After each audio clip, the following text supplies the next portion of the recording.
Buenas tardes, profesor. El día de hoy daré una explicación de cómo testear, medir un diodo de potencia. Eh, para llegar a la respuesta, yo pasé por tres etapas. La primera y más importante es conseguir un diodo de potencia. La segunda, verificar su codificación y buscar su datasheet para confirmar cuál es su funcionamiento en el circuito del adaptador. Y la tercera y finalmente, efectuar la prueba del diodo con el multímetro y confirmar su estado operativo. Empecemos con la selección del diodo de potencia. Aquí tenemos una fuente de alimentación conmutada de entrada 220, voltaje de corriente alterna, 60 Hz, con una salida de voltaje de 18 voltios, ¿no? A 2.6 amperios. ¿No? Eh, este adaptador pertenece a la barra de sonido de mi antiguo televisor. ¿No? Ya lo tengo abierto, ya retiré la fuente, igualmente ya retiré el diodo. Vemos aquí el diodo, ¿no? Este diodo se encuentra, ¿no?, en este lado o en la etapa secundaria de la fuente de alimentación. Está pegado a este refrigerante, ¿no?, debido a que trabaja con debido a su alta potencia, no a su alta frecuencia. Entonces, este semiconductor, ahora vamos a pasar por aquí.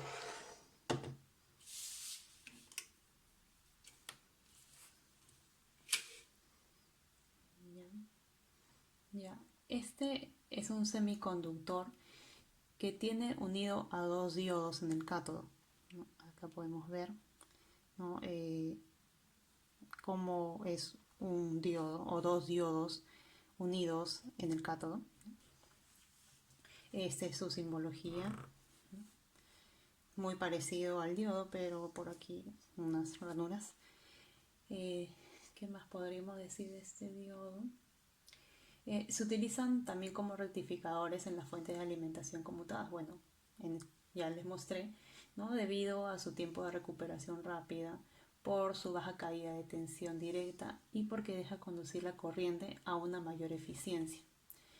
También porque, bueno, también debido a la alta frecuencia de la corriente, ¿no?, aumentada por una capacitancia. Aquí si vemos solo por el tamaño nada más del condensador, aquí el condensador es mucho más grande en la primera etapa con un diodo puente, y aquí en la segunda etapa el diodo es más pequeño, ¿no? Entonces esta, esta capacitancia es mínima, ¿no? Es mínima o a veces tiene que ser nula, ¿no? Y debido a eso la frecuencia va a ser mucho mayor, ¿no? Es como una relación así inversa entre esas. Entonces, como la frecuencia va a ser mucho mayor, para esos casos se utilizan este tipo de diodo, ¿no?, para rectificar, de la misma manera como se explicó, de la misma manera como es un diodo puente, con algunas diferencias que voy a explicar a continuación.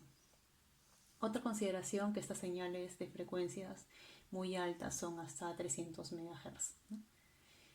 Bueno, aquí podemos, echamos un ratito eso. Aquí podemos ver un circuito o un rectificador de onda completa, como le estaba explicando, ¿no? Las frecuencias altas. Entonces, acá trabajamos el diodo. Son dos diodos por separado, ¿no? Acá la bobina lo que va a hacer es en dos tiempos enviar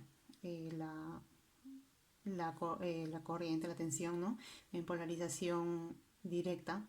En la primera parte va a enviar a través del ánodo, desde el punto A, por el primer diodo, diodo 1, y va a pasar por la carga directamente hasta que sale, ¿no?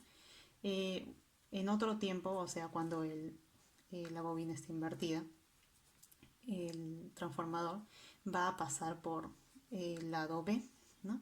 Y se va a hacer que conduzca este diodo, nuevamente pasa por la carga y sale. Entonces vemos que en dos tiempos pasa la onda, ¿no? Por aquí está, pasa la onda. Entonces mientras que en un lado es en polarización directa, el otro está pasando en inversa, o no está pasando, mejor dicho, no conduce, y al revés. ¿Por qué esta explicación? Porque a diferencia del diodo puente, como lo mencioné, que la corriente en cada semiciclo pasa a través de dos diodos. Esto hace que la caída de tensión sea más alta en ese caso en el sistema de rectificación, ¿no? Entonces, en conclusión, aquí hay eficiencia con este diodo.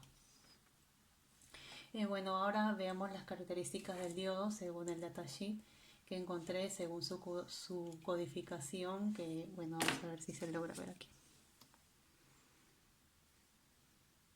Si no lo acerco.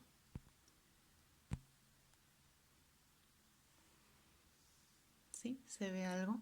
Es el Sierra Tango Papa Sierra 101 50 Charlie.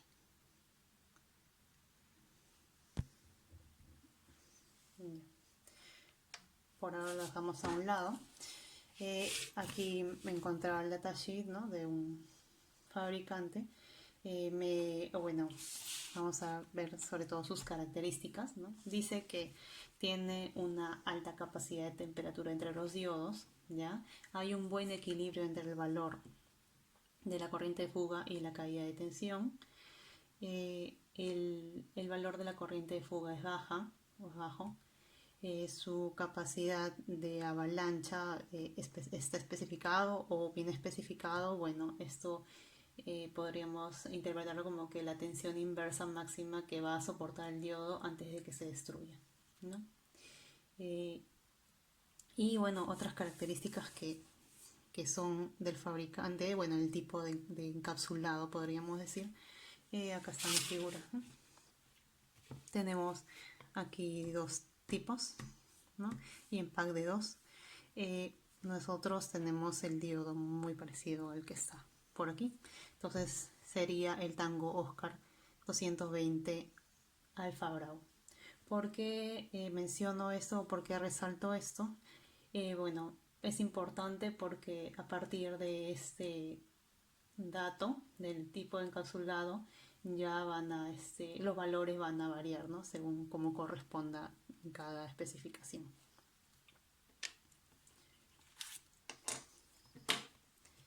Bien, ahora vamos a separar una explicación acá también más rápida del datasheet. Ya, tenemos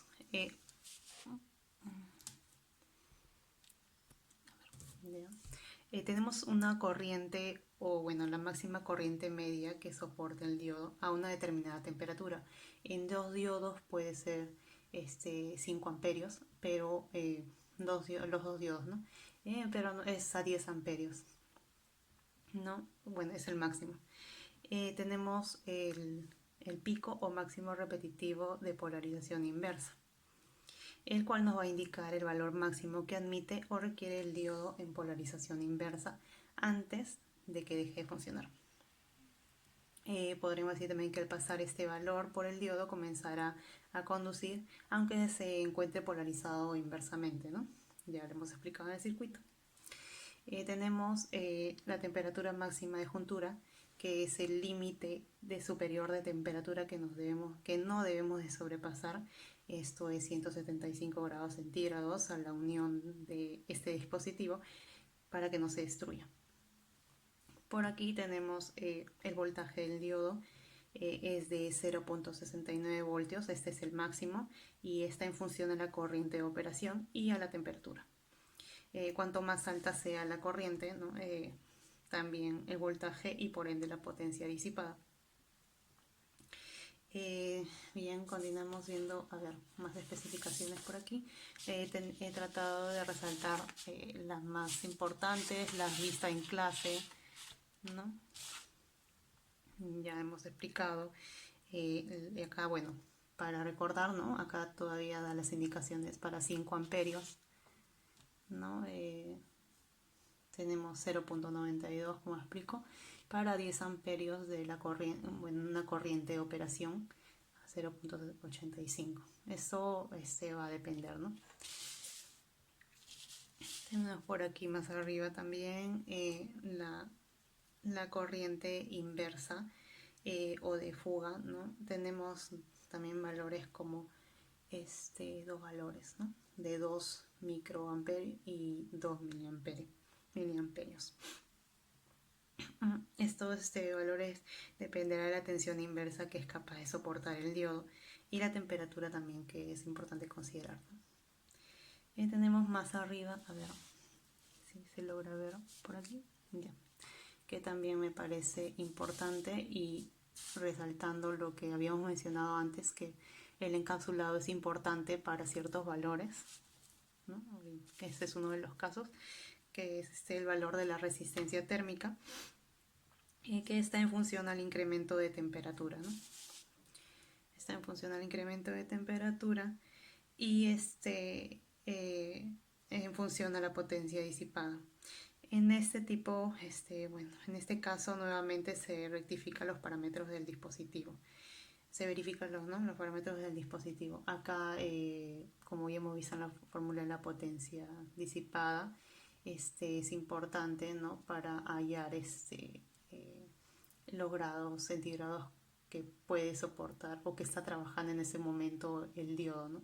Que es en centígrados por la potencia. Esta potencia va a ser la potencia de ingreso y de salida. Va a ser igual al voltaje por la corriente que ya vimos, la corriente de operación, y este voltaje va a ser el ingreso y salida, ¿no?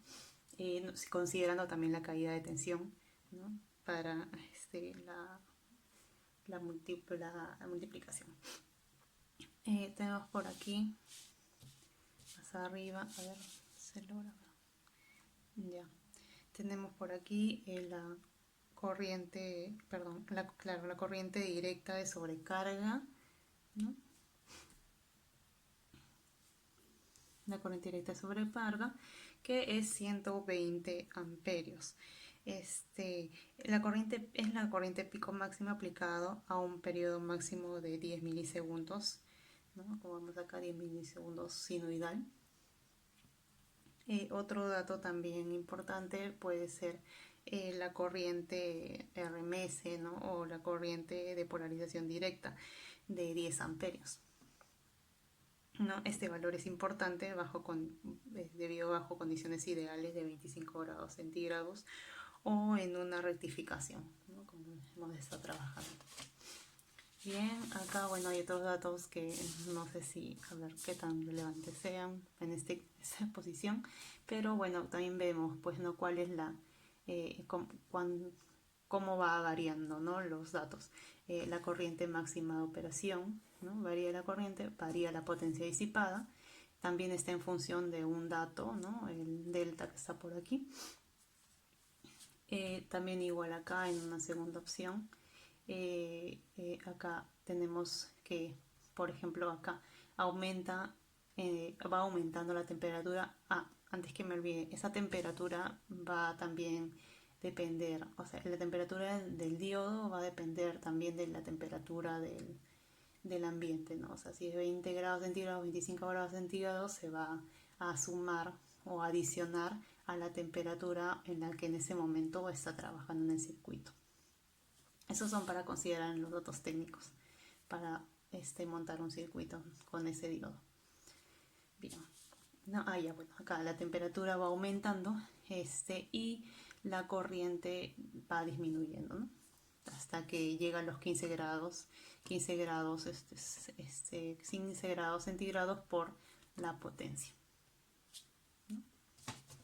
Bien, eso es todo en cuanto a los datos técnicos. Ahora pasemos ahora en la prueba del diodo. Vamos acomodando, tenemos el multímetro. Vamos a acomodar la cámara. Ya.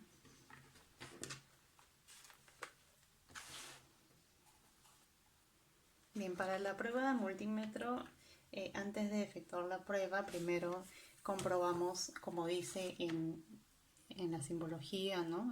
Que o el tipo de encapsulado que expliqué hace un momento, que el centro viene a ser el cátodo, ¿no? Entonces para eso vamos a primero medir la continuidad. Vamos a por acá. Sí, así es. Vamos a medir la continuidad, ¿no?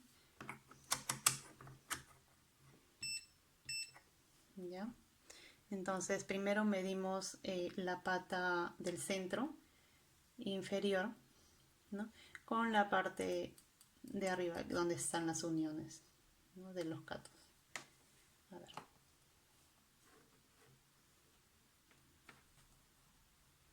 ¿Ya? Entonces podemos probar bien la continuidad. Ahora probemos, ahora sí está funcionando el diodo, ¿no? Sí tiene que dar un pequeño voltaje. Recordemos que la tensión para este diodo es de máximo 0.4, ¿no? Para este tipo de diodo, a diferencia de los diodos normales que son de 0.6, 0.7, dependiendo del tipo, ¿no? De material, ¿no? Silicio, germanio. En este caso máximo debería ser 0.4, si no, no tendría relevancia o una distinción con el otro, ¿no? Entonces probemos el valor del voltaje, ¿no? Ya sabemos que aquí arriba viene a ser cátodo, no tenemos necesidad de poner en el centro. Y probemos. Bien.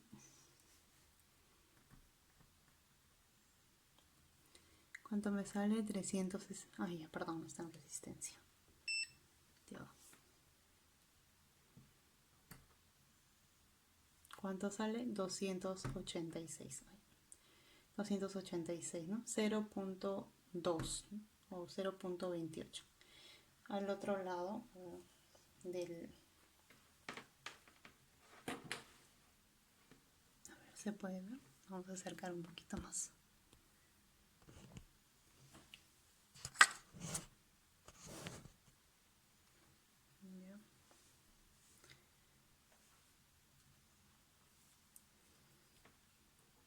Seguimos con el cátodo y el ánodo, 286. Entonces, de esta manera corroboramos de que el diodo está funcionando, tiene su pequeña caída de tensión de 0.286 voltios para ambos, ¿no? De ánodo a cátodo y ánodo a cátodo. Bien, eso es todo en la exposición. Muchas gracias, profesor.